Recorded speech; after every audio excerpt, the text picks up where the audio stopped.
こんにちは、すみれです。今日は私のドレッサー周りね、ちょっとアップデート。前ね、仮の状態をお見せしたんですけど、今回はちょっとアップデートというか、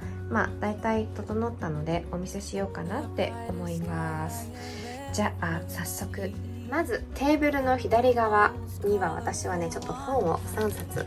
4冊か置いていて、最近のちょっとお気に入りなんですけど、心が元気になる美しいね、この絶景と勇気の言葉とか写真と一緒にいろんないいことがあって、だから朝起きてパッと開いたところに今日はこれだなと思って読んで、でまた戻すとってことをねやってるんですけど、日中にやってるのがこの2つで、1日の終わりにはねこのタイプ。これもね1300円とか1400円とかものによってちょっと違うんだけど、で今日はお疲れ様って言って、こういうことだね、そうだねと思ってねいつの間にかね格言とか好きになってて、その辺をちょっとすぐに見れるように私はドレッサーの左側に置いたりしています。でこれはオーロラの本ですね。私オーロラすごい好きで、いろんなねオーロラが載っているんですけど、すごくねこれも見るだけでね心も癒されるし、この感じちょっとアイメイクにも活かせるなとかいうのもあったりとかして、ちょっとねこういうのは癒しで置いてます。それが私のドレッサーの左側のねこの部分に置いてるところで、これねでここにあるのがこれ IKEA のねショーケースになってるんですけど、なんとこれでね7000円ぐらいだったんですよね。破格なので、これもこっちから開けることもできるし、こっちから開けることもできるし、組み立ての時にねこれ変えるだけなんですけど、こんな感じで開きます。で開いたら私はねここのねこの入れ物ね、これがちょっとネジで留めるタイプなんだけど、これが77のものですね。これ知ったのははるちゃんの動画でこのねタイプを持っていて、ちょっと私も探して入れたんですけど、本当は8段の買いたかったんだけど、幅をねちょっと測った時にちょっときついかなと思ったんですけど、ギリギリねいけるかもしれないけど、もしこの棚を持ってる方は多分7段が一番いいんじゃないかなって思ったりしますが、ここにはビジアートのねグランデプロ、これがボリューム123全種類ここに入れてあって、あとはスコット・バーンズとかパッドマックグラスのマザーシパレット8ですね。下から入ってるんだけども、1234がなくて5678みたいなね感じで並べて入れてます。こんな感じでねマザーシパレット、みんなこれ一個一個ねレビュー出していたりとか、あとランキングビデオもやってたりするので、興味ある方はぜひ見ていただきたいんですけど、でその下に入れてるのが、ここがナターシャ・ディノーナの私がカスタマイズしているパレットがこう入っていて、でこれはねカスタマイズしてないんだけど期限切れてて、ちょっと質感がもうあんまり良くないなって感じるのもあるんだけど、ちょっとまだね使える色もあるので取ったりもしていて、あとパッドマックグラスのメガパレットとか、あとはナターシャ・ディノーナですねの、これはねトリオクロムパレットのケースなんだけど、これもカスタマイズしていて、グレー系のメイクとかしたい時にね、私イエロートーンなんでグレーだけだとくすんじゃったりもするから、ちょっと自分に合うような色味とかを、カスタマイズして入れたりしてるものになるんですが、こういったものとか、あとはリラパレットはね2つ持ってるので、1つはカスタマイズして入れてるんだけど、こっちはね新しいものが入ってます。でここにあるのがナターシャ・ディノーナの28色パレットね、このタイプのパレットなんですけど、これもねレビューはこれから出す予定なんですが、すぐに届くようにここに2つまとめて入れています。で一番下はねこんな感じでメイク本を入れてます。これねガラスじゃないこれ最初ね不安だったの。ちょっと待ってと思って、見た時にこれ薄くないと思って、結構マザーシップ重いし、これしかも支えるのがこれだけなんですよ。これできついなと思ったんだけど、案外大丈夫で、大丈夫だ入ったと思って、さすがに本は怖いから本は一番下のところに入れてるんですけど、でこれがねフェイスチャートで結構いろいろ書いたりできるタイプね。でこれがその実際にこういったね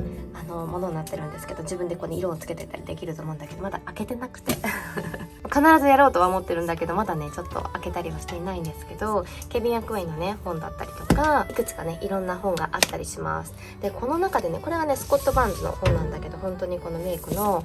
いろんな、彼のメイクテクニックとかそういったものがねいろいろあったりするんだけど、結構いい本で線とか引いて読んだりとかもしてたりもして、でここにあるのがねこれナーズなんですよね。ナーズのこれ日本でも買えるし、私日本で実際に買ったんですけど、この本すごいのよ。開ける、この人の顔があります。この人にメイクを施したらこうなりました。じゃあどんなメイクをしたのっていうと、ここにみんなね書いてるんですよ。そういった感じで、ほらみんなこれも一個一個こういったフィルムがついていて、こういったメイクをしてこうなったとかね、全部書いてるの。これすごいと思いません？値段もねこれ6000円だったかちょっと忘れちゃったんですけど、これはねかなり面白いんじゃないかなって思ったりします。でこのナーズの本もちょっと持ってたりして、であとはメイクアップアーティストのためのカラーセオリーの本とかでね、色についていろいろとこういった勉強ができるものだったりするんですけど、こういうのもねすごくためになったなっていうのはあったりしますね。こういったちょっと私が好きな本をここにまだ読んでないのもあるんだけど入れてたりします。でこれがねレボリューションのこのアイシャドウのね、これどうしようかなと思ってとりあえずまだここに入れてるんですけど、あとこれはねピアノの楽譜がちょっと入る場所がなくて入れてたりします。でドレッサーのね右側なんだけど、これね造花を入れてあって、この花瓶はねザラフォームのものですね。でこの辺私がね好きな石とかキラキラ光るものを入れていて、でここにあるのが無印で購入したものになってるんですけど、この2段のものとあとは5段のものかな、ちょっと幅がねみんな違うんだけど、こっちがちょっと深めでこっちが浅めなんだけど、こんな感じで入れてます。で一番上の段はここはスティックファンデーションが、ね、右側に入っていて、動画とかの撮影の時には最近このスティックファンデーションを使ってたりもします。で三吉のねこれもこれは日本のものなんだけど、舞台メイクとかテレビとかねいろいろ使う機会はあるかなと思うようなスティックファンデーションもうちょっとどんなものか買ってみて、これはどっちかというと海外の舞台メイク、そういったテレビとかそういうのに使われるようなメカだったりするんですけど、ちょっと比べたくてね買ったんだけど、こっちの方がね私は好きだったりして、こっちはすごくもうちょっと油分があるような感じかな、滑らかな感じなんだけど、このぐらいの方が個人的には好きだったりします。でこれがフェンティビューティーのコントゥアスティック、アンバーの色味ね、コントゥアにすごく私はちょうどいい感じになってるので、これを使ったりもしていて、あとはねこれカラーコレクターなんだけど韓国コスメのもので、このパープル系ね、ラベンダーっていうのかな、すごく明かりも出してくれたりとかして好きで結構使ってます。色味はねこんな感じになってますね。で伸ばしてみると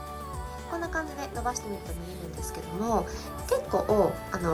テクスチャーはしっかりとしてる固めのものかなと思います。もうどんどんスルスル肌に入るっていうよりかはしっかりとねテクスチャーはある感じかなって思いますね。でこれがここに戻して、あとはこれはラプレリーのコンシーラーですね。これもすでにレビュー出しているのでリンク下に貼っておきますが、こんな感じで見えるんですけど、すごくね滑らかでカバー力はそんなすごい強いわけじゃないので、明るさ出しとかにもいいかなと思ったりもしています。でこれはねボタンでカチカチってね出していくようなタイプになっています。で購入するとねレフィルも1個入ってくるので結構お得に買えた気がしますが、最近はまた値上がりとかいろいろしたりしてるのでわからないんですけど、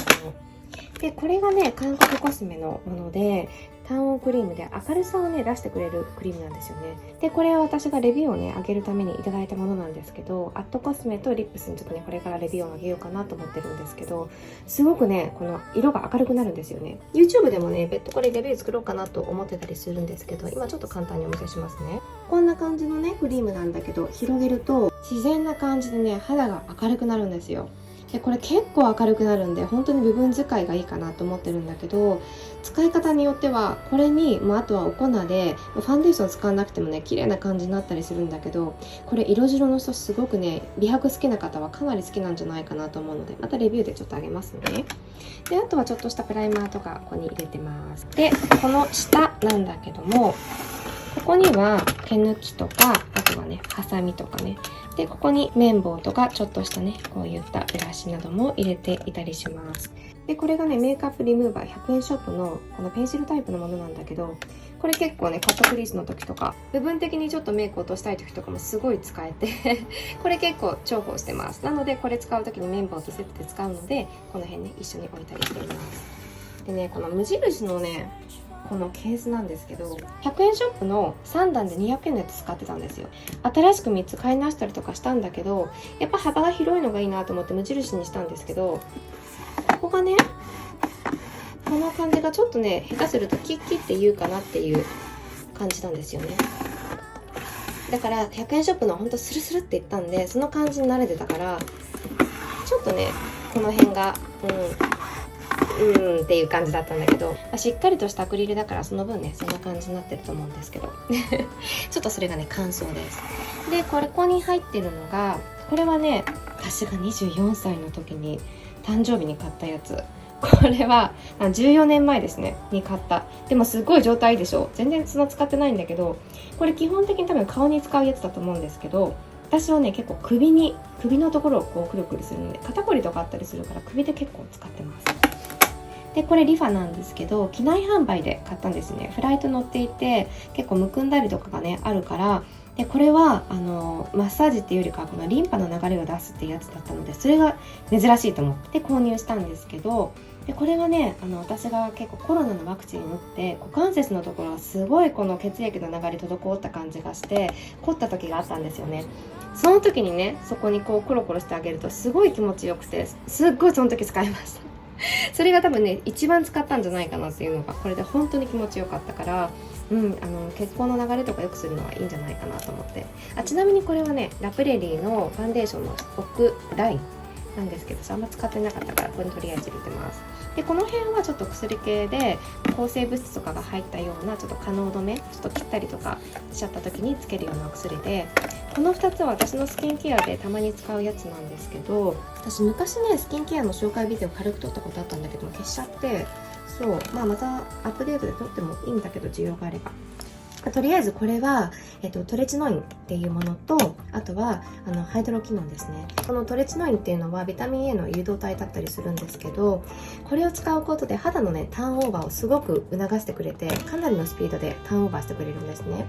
だけどこれ肌に合う人と合わない人がすごくいるし、今ここにねジェル 0.1% ってあると思うんですけど、 0.1% がこのトレチノインが配合されているんですけど、ものによっては0.025 とか 0.05 とかねいろいろあったりすると思うんですけど、これがね結構強めな方だったかな。でこれどんな風に使うかっていうと、私の場合はちょっとねそばかすとかシミがちょっと濃くなってきたなっていうところに集中的に塗って、だいたい10分20分ぐらいして拭き取って、さらにこれをね上から塗って、これはかなりね強い美白のクリームになってたりとかするので、こういったものを上から塗って、そうすると肌の皮がね結構すごいむけるんですね。その分この無理に向いてるからやっぱり肌の負担もあったりするし、肌も敏感肌になったりとかするんだけど、ただ私がいろいろ使ってきた中でこれが最強に私の肌には合ってるので、ただこれねうかつには勧められなくて、人によっては本当に使ったら肌が真っ赤になっちゃったとかね、いろんな方がいらっしゃるので、私はこれ大阪堂っていうところからね購入してるんですけど、そこにはねレビューが500件以上あるので、もう全部目を通してもらって、いろんな人のもうこんなもの誰が使ってるのかって思いますって言った声もあるのから、もう最高にいいですって言った声もあったりとかするので、いろんなのを読んで購入するか、一番安全なのは皮膚科とかでね処方してもらうのがいいんじゃないかなって思うんですけど、私はあんまりね美容皮膚科とかで処方してもらったことがなくて分かんなくて、いつも自分で買っちゃうので断然安いからなんですけど、そんな感じでこれ使っているのであります。だからたまにしか使わないのでここに入れてるような感じですね。で次の段なんですけど、次はね眉毛系ね、アイブロウライナーね、私はこれはインテグレート、もう何回もリピートしてるんだけどを使っていて、でこれはリキッドタイプのねものだったりします。ちょっと眉汁のところとか描いてあげたりするのにいいので、であとはちょっとね消したいなっていう時はアナスタシアのね眉とかちょっと消せるようなペンシルタイプのものなんだけども、そういったものを入れていたりとか、これねセザンヌの各二重ライナーみたいな、何これと思って、でこれをねカットクリースの時にいいんじゃないかなと思って使ってみたんだけど、結構良くて色味が絶妙なんですよね。だから涙袋とか描く人もいいのかもしれないけど、ちょっとお見せしますね。このぐらいのね感じの色味なんだけど、本当に絶妙に色味が私は好きでこれはねちょっと最近忘れてて使ってなかったんですけど、結構使ってみてよかったなと思う商品でした。あとはアイライナーでねペンシルタイプのセザンヌのちょっとカラーもののものね、この色味ね使ってみたくて購入して、それなりに良かったんですけど、これからさらにね上に色重ねたりすることはリキッドであるんだけど、これはこれでね結構気に入っているので持っています。バーガンディの色ですね。そしてモテマスカラのシリーズかな、モテマスカラのシリーズのアイライナーで、これがブラウンの色味だったと思うんだけど、これもねすごく細くね引けて、色も焦げ茶っていう感じで黒じゃないんだけどかといって薄すぎない適度な感じでとっても気に入ってます。こういったものですね。あとはキャット・バン・ディのブラックのねアイライナーとか、セザンヌのこれがアイメイク。私結構セザンヌありますね、この辺ね。このアイライナーとか安いし、普通にね綺麗に引けるから、結構もうこれ2本目ぐらいかな、リピートしてたりします。前は24時間のねアイライナーとか結構1000いくらで買えても優秀なやつ買ってたりもしたんだけど、さらに安くて、まあ普通に使えたからこっち使ったりとかしていて、あとはマスカラ系をね右側に入れてます。セファラのこれは下地ね、もうこれはなんかまあまあかなっていった印象かな。ちょっとまつげが重くなる感じがするので、これがバイトビューティーのやつでかなりボリュームが出るタイプです。でこれがアワーグラスね。でこっちがタルトで、これもモテマスカラの3つなんだけど、これが下まつげとかね本当に使える。で実際私下まつげだけじゃなくて全体をこれでやってたこともあって、本当にね塗るところがちっちゃくて細くてね、でもとっても一本一本細く綺麗に長く見せてくれるので、これ私すごく好きだったりします。あとはモテマスカラのこういったカラーのものなんだけど、結構ねこれはボテッとついちゃったりするので、結構しっかりとしごいてあげないと、瞬きとかした時にまぶたとかについちゃったりもするので、この2つはねまあまあだったかなっていった印象ですね。まあとりあえず緑とこの色がありますね。でこの下にあるのがアイプライマーとかコンシーラー類が入ってます。これがナターシャ・ディノーナのアイプライマーで、アナスタシアのアイプライマーで、ビジアードのアイプライマー。これアイプライマーの動画この前に載せたので、よろしかったらご覧ください。持ちはどうかっていうことなんだけど、どれも同じぐらい私はみんな持ちます。ただ私は正直今まで100円ショップからドラッグストアからいろいろ使ってきて、もうその辺だとやっぱりねパンダ目に夕方とかなってたんですよね。ちょこちょここう綿棒とかで拭いたりとかすることはあったんだけど、アイシャドウとかナターシャ・ディノーナとか今使ってるようなねビジアートとかバットマッククラスとか、そのあたりで結構固定してくると落ちてくることが私の場合、私の皮膚で私の油分とかね、そういうのもいろいろ兼ね合いがあると思うんだけど、特にプライマーつけなくても綺麗になったりとかするので、だからプライマーをねすればもちろんそうだし、この夜まで基本的に朝やった状態と変わらないんですね。だからその持ち具合っていうのは多分もうちょっとアイシャドウとか持ちの良くないアイシャドウっていうのをつけて実験してみないとわからないと思うんですけど、基本的に私が使うようなアナスタシアとかも大丈夫かな、その辺だとみんなね持つような感じになってます。いずれねちょっとそういった実験的なものもやってみてもいいかななんて思ってるんだけど、でこれがアイプライマーを伸ばす時のグラスね、カットマークグラスのものとかセフォラとかをねちょこちょこっと入れてます。でこっちがコンシーラー代わり、ほとんどこれはねカットクリスとかで使うような感じなんだけど、あんま使ってなくて、カットクリスで使うのはこのナーズかな。ライト一番の色味になるんですけど、これがねすごく薄付きな感じで、私がすごく好きなテクスチャーだったりするので、これを使うことがね結構多かったりします。でこれをねブラシでつけた方がコントロールも効くし薄付きができるので、あんまりねコンシーラーを下地代わりに全体的に使ったりとか、カットクリスの時にねしっかりコンシーラーを引くっていうやり方は私の顔にはあんまりこの自分では好きではないんですね。その仕上がりとかがもちろん綺麗にはできるんだけど、その分しっかりパウダーでセッティングしてあげないと崩れやすかったりとかしたりとか、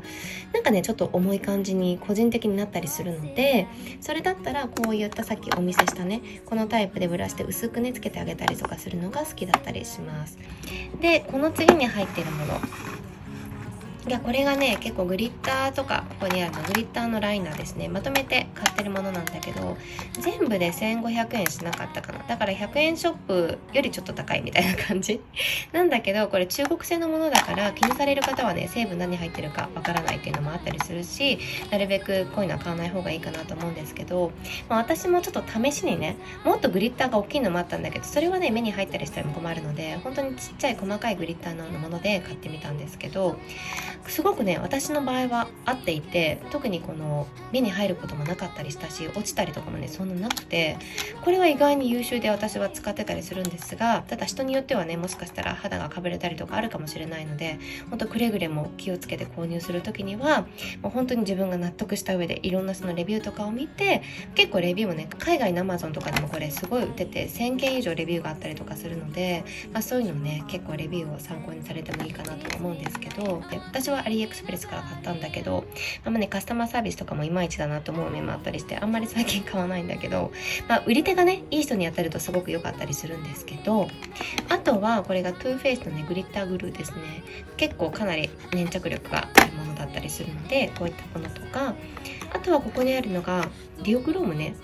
これがケイオスコスメティック。よくねインスタグラムとかでもケイオスメイクアップの方がかなり大々的に人気だと思うんですけど、コスメティックの方がもっとね安くて、実際私も購入してみてすごく良かったので、ちょっとこれはねルースパウダーなんだけども、結構自分で上からピッて押してあげるとプレストっぽく使えたりもするし、でこれに塗ってみるとこういった感じで見えてくれるタイプのディオクロームになってます。これもねトッパーでちょっとつけてあげたりしてもすごく絶妙な雰囲気になって、これで大好きだったりもするんですが、他にもねこういった色味があって、これもルースパウダーなんだけど結構ねしっとりしてる感じなので、これもつけてみるとすごく自然なねディオクローム感だったりもします。こんな感じですね。で左側がねロシアのヤバい粉って言われてるやつねなんですけど、すごくねちっちゃいサイズ私は買ったんで、入ってる量もほんと少ないの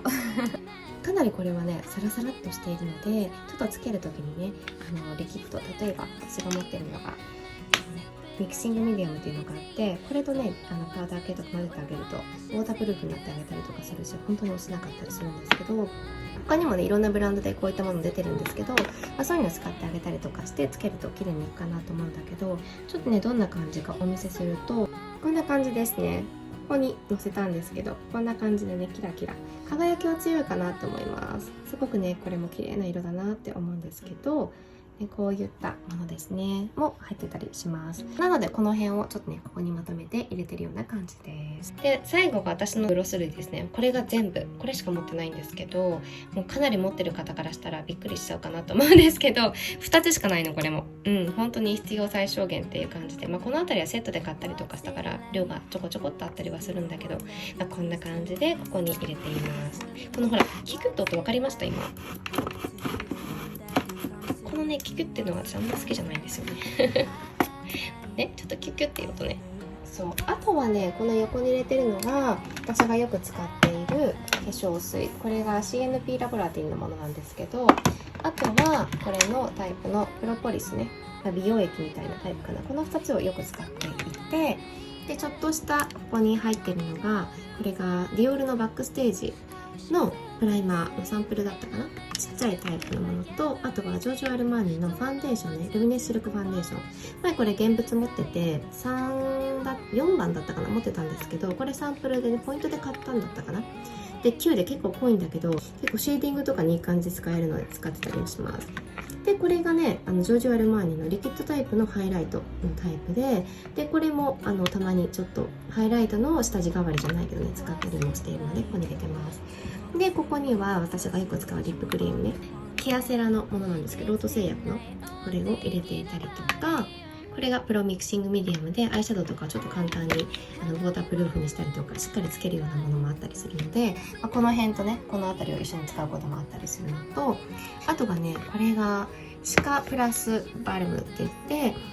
これがねレビューをするのに提供でいただいたものなんですけども、今つけて私が4日目ぐらいでちょっと実験していて、寝る前にね塗るだけでこの肌の炎症とかいろんなものを全部沈めてくれてね、いろんな効果があるみたいなので、ちょっと私実験中で今4日目ぐらいなんですけど、結構いいかなと思ってる感じで、もうちょっとね1週間ぐらいしっかり使ってからレビューをリップスとあとコスメの方に載せたいと思ってるんですが、 YouTube でもねこれも載せようかなって思ってるんですけど、テクスチャーちょっと見ますか。こんな感じでね細かいカプセルが入ってるんですよね。本当にちっちゃいカプセルって感じで、それがビタミン C みたいなので、それをしっかりと塗り込んであげるような形ですね。で塗り込んであげるとねこんな感じになるんだけど、香りもすごく優しい感じで朝までしっとりしてる感じがします。最初にね私はもう直接これ1個だけつけたんですけど、結構ペタッとねしっかりとついてる感じで、かといってねベタベタしてるわけではなくて、ペタペタとしてる感じかな。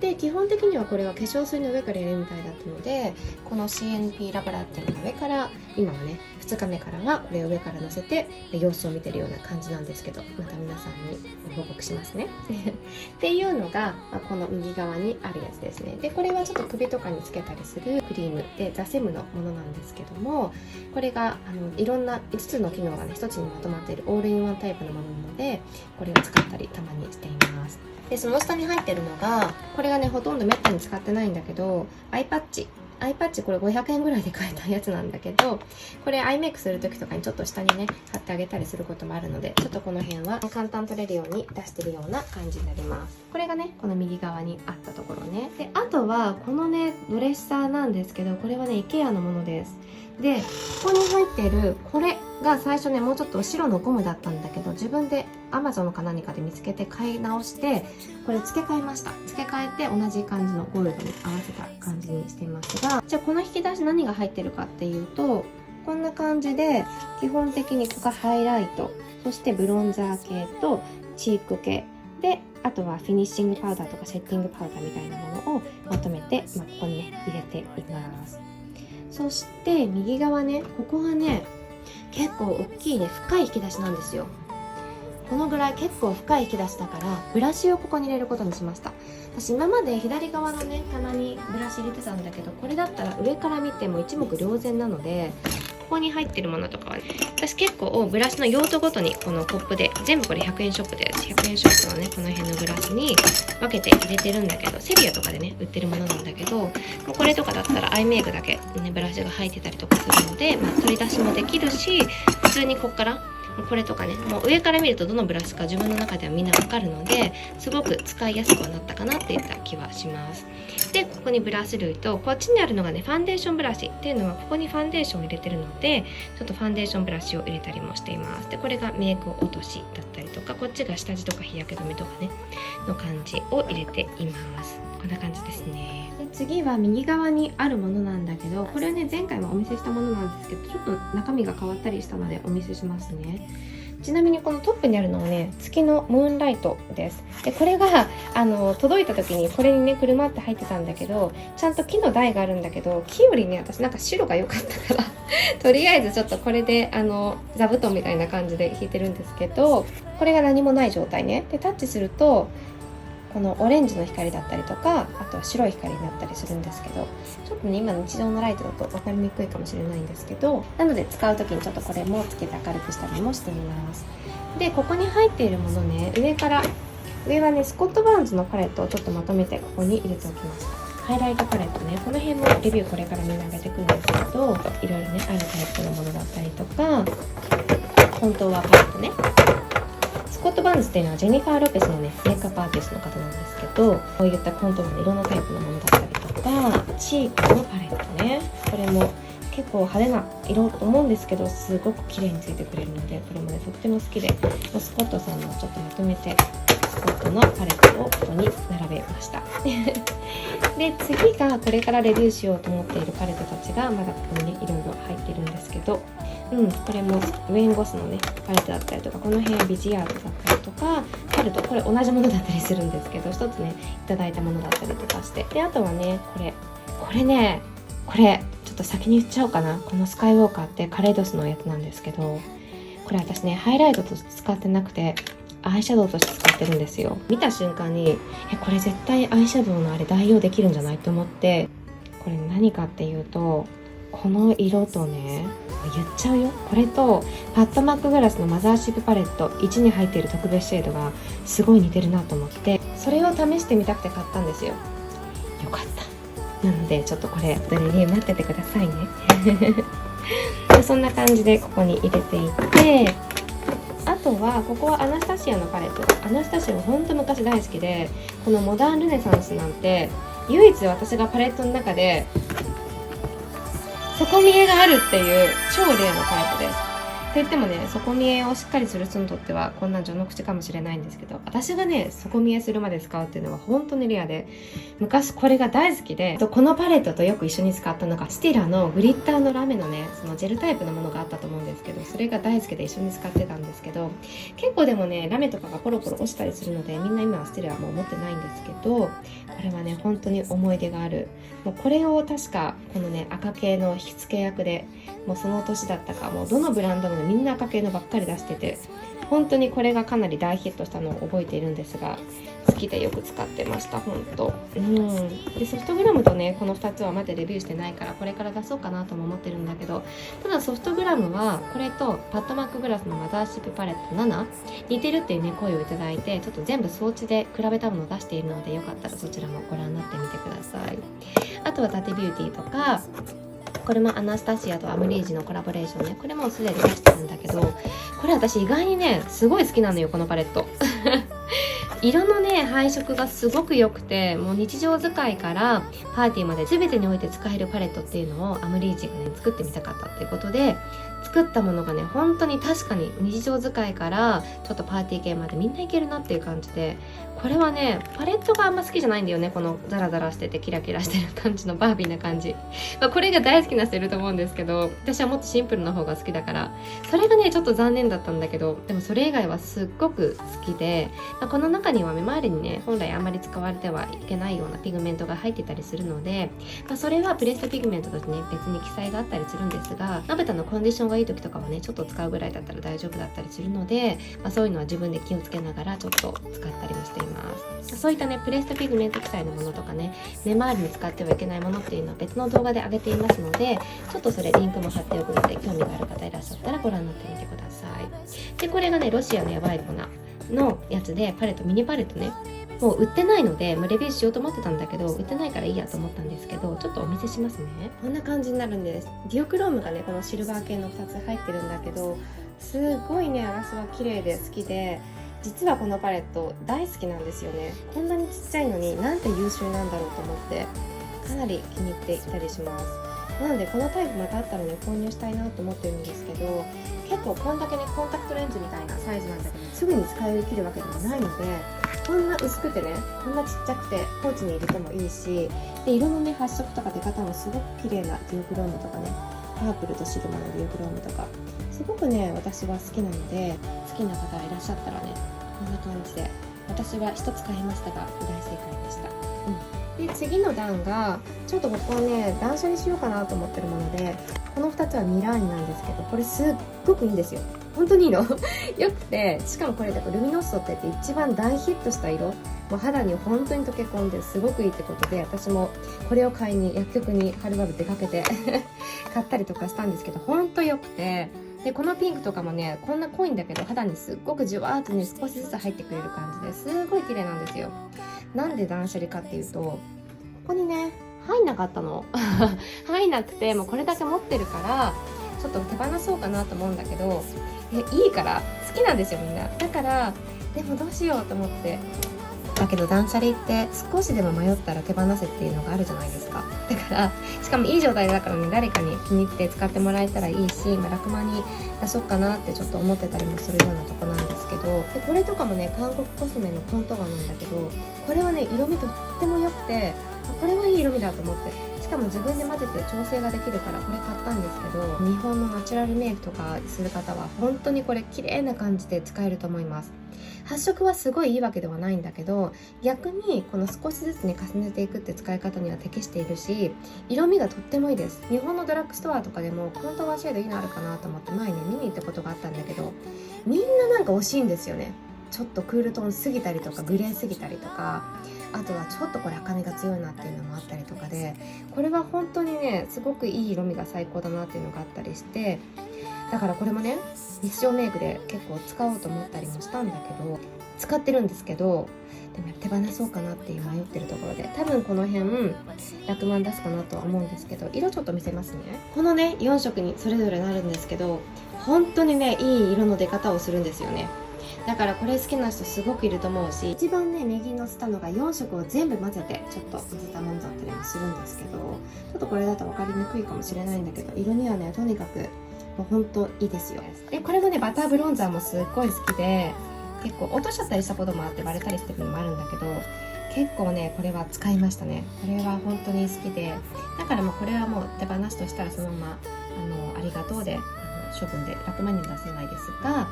こんな感じでこれも使ってるので、どうしようかなっていう感じで。でこれもねセザンヌの UV クリアフェイスパウダーでラベンダーでくすみを飛ばしてくれてすごく気に入っていて使ってるんですけど、最近ねジャクリン・ヒルのを買って、ちょっとこれでレビュー出そうと思ってるんだけど、ラベンダーのパウダーがあって、これでもいいかなと思って1個にしようかなと思って断捨離を考えてるんだけど、こっちの方がねもっと淡いからパイナッツとか、そんな感じで入れてるんですが、でこれもね韓国コスメの色が本当に可愛いなと思って、チークとかにもいいし、ちょっとアイシャドウにも使えそうだしね、それで買ったんだけど、結構他のばっか使っちゃって全然使うことがなくて、でもほんと綺麗だからね手放しがたくて持ってるんですけど、でもちょっと思い切ろうかっていうのを迷ってて、ここに入れている感じなんです。であとはこれはねクレド・ボーボーテのフェイスパウダーをちょっとこの前全部捨てて、古くなったから中身を捨てて、代わりにフーダビューティーのねパウダーを入れたんですけど、これケースがすごく良くて、あとねこのスポンジも大好き。スポンジだけでちょっと私プラスで買ったりとかするぐらいかなり好きだったんですけど、ここに入ってるねこのフィルター、これが本当に細かいの分かります？だから上からねスポンジで取ってあげるんでも本当にね微量なんですよね。それがすごく好きで、全体的にこう乗せる時とかもすごくいいし、かといってここから取ってベーキングとかするにはちょっとねパウダーが十分じゃないから、それはまた他に空いている、これがねカバー FX の私が大好きなセッティングパウダーだったんだけど、全部使い終わって中身空っぽだったんですね。でこのケースすごく気に入っていて、こんな感じで中蓋がついてるんですよ。なのでここからねちょっとベーキング同じパウダーを入れておいて、使いたい時にはこのケースから直接蓋を開けてトントントンって出してあげるような使い方をしていたりします。なので同じパウダーが入ってるんだけど、ベーキング用と普通にねちょっと上からセッティングするような感じで分けていたりします。もうこの感じのドレッサーになる前に仮の状態でいろいろ中身をお見せしてる時に結構いろいろ見てたので今回はそんなにお見せすることはないかなと思うんですけど、この下に入ってるのがティッシュ類ですね。ちょっとしたティッシュとかコットンとかウェットティッシュとか除菌のものとかで、あとはちょこちょことミニサイズの香水があるので、メイクする時にちょっと気分転換に使ったりすることがあったりします。でこんな感じでここにティッシュを入れていて、この下はヘアスプレーですね。スティーブン・ノルのヘアスプレーとか、ミルボンのヘアスプレーとか、ケープですね。でツヤ出しスプレーとかも入れてたりします。でその下に入ってるのがヘアアイロン系ね、ストレートにする用と、あとはこの丸めるやつですね。でそんなものをちょっと入れてます。でその下は在庫が入っていて、新品のものをちょっといくつか入れているのと、あとはこれアフターヌーンティーで買った、結構ね威力も強くて気に入ってて夏場とか、あとはセッティングスプレーとかねしてる時だったらこれで乾かしたりとかもできるので、ちょっとここに入れてます。であとここの辺とかはね全然違う収納なんですけど、私ヘアカラーをリタッチとか自分でやるので、そういったヘアカラールーをちょっと入れてたりもします。その時に使うねちょっとグローブとかそういったものが入っていて、そんな感じで右側ね入ってるような感じになりますが、このね下に入っているこれもね IKEA で買ったんです。サイズがちょうど収まる感じだったので、何入れてるかっていうと、上は結構ねドライヤーとかですね。でこれはね私が大好きなカールブラシでフロートのものなんだけど、これね本当にこのカールブラシ私大好きで2本目なんですよね。もう10年ぐらい使って、でもかなりこう毛先が丸くなっちゃって新しく買い直したんですけど、であとドライヤーとかで、これがリファのスカルプのマッサージのやつ、これねめっちゃ気持ちよくて、最初美容院でねこれ試してすごく良かったんだけど、結構高いじゃないですか。だからね買わなかったんですよね。でその時に機内販売でこれ買う時に、その時 JAL だったかな、でこれをくださいって言った時にたまたまこのページも開いてたんですよね。見てた時にその JAL のベテランのお姉様に、これ本当にいいですよ、気持ちよくてって、あと1個しかないんですよ売れちゃって、残り1個だけあるんですけど本当にいいですよって言われて、私機内で営業されてると思って珍しいと思って、機内でねなかなか営業されることないじゃないですか、セールストークですごいと思って、さすがベテランのお姉様っていうか、多分2、30年働いてそんな方で、美しい方でね。でじゃあ一応持ってくるだけ持ってきますねって言われて、でも持ってきてもらっても中身見ることできないのにもうこれなんですけどってこうパッて持ってて、カラーもせっかく持ってきてくれたし、ちょっと安くなってるからじゃあそれも一緒にくださいって言って一緒に買ったんですけど、だけどコロナとかもあったりして美容院でヘッドマッサージとかもねなかなかできなくなったから、これとかねこういった感じで揉みほぐしてくれて、しかもね髪が絡まんないんですよすごいと思って、これほんと気持ちよくて、あ、これ意外に買ってすんごい良かったかもと思ってね、結構これはね、癒しで使ってて、安いのも出てるし、そういうのでも全然いいのかもしれないんですけど、髪も絡まんないし、私はすごくこれ買ってよかったなって気に入ってますで、あとは使ってるアベダのブラシ。これアベダのブラシ気に入ってて、これの大きいのとちっちゃいの両方持ってるんですけど、すごいこれ好きですね。そんな感じでちょっとこの辺入れてます。で、次の段はナターシャ・ディノーナとかのこのパレットね、全部これナターシャのパレットこの辺入ってるんですけど、みんなカスタマイズしてまとめてあるので空っぽの空ですで、この辺もカスタマイズ用のパレットなんだけどね、みんな空っぽになってるので、何かでね、使いたい時とかにこの辺のパレットを使えるから一応取っておいて、あとはこのアーティスブラシとかのちょっとしたクリーニングのものとか、これとかね、100円ショップの空のケースだったりもするんだけど、こういうのとかいろいろ予備を入れてます。で、ここにもね、入ってて、これがビューティーブレンダーの予備を入れてるやつなんだけど、で、これも100円ショップでこうショーケースみたいな感じで、こんなタイプのやつだったんだけど、少しね、ビューティーブレンダーとか入れるのにいいかなと思うんだけど、私今すごい詰めちゃってるから、かなり開けたりとかするのに大変なんですけど、これは在庫用で入れてるので、本当に2個ぐらいあって、もうちょっとね、スッキリと分けて入れた方が綺麗かなと思うんだけど、ただこれもね、結構使えるかなって思います。セリアで買いました。最後下はね、見せなくてもいいんですけど、ナプキンとかマスクとか、そんな感じでちょこちょこっと入れてます。いいのがね、この下の部分ですね。あとは、ここはね、ちょっとしたワゴンのやつに、ホットカーラーとか、あとはカールドライヤーみたいなものをちょっと入れたりもします。で、この下はね、2キロのダンベル。そろそろちょっと運動しようかなと思って、リビングから2キロのダンベルを取ってきたので、ちょっとここにもう1個ちょっと奥に行っちゃったんだけど、入ってます。ということで、結構ね、ざっくりとした紹介にはなったんですけど、今のね、私のドレッサー、こんな感じで使えています。最初このテーブルもデスクもどうかなと思ったんだけど、IKEA のお店で見たらすごく白くて綺麗だし、ちょっと上にガラスみたいのがあるので良かったから、これさえ取り替えればいい感じかなと思ってやってみたんですけど、結構ね気に入ってます。今回は IKEA 大活躍な感じで、 IKEA とあとはこの、ね、無印とかを使ってるような感じですね。で、もう一回この本おすすめもういつもね、同じ人生生きるんだったらいい気持ちでね過ごしたいので、少しでもそういったものに刺激を受けながらっていった感じなんですが、こんな感じでね、ドレッサーの紹介動画になりました。ご覧いただいてどうもありがとうございます。また他の動画でお会いしましょう。バイバイ。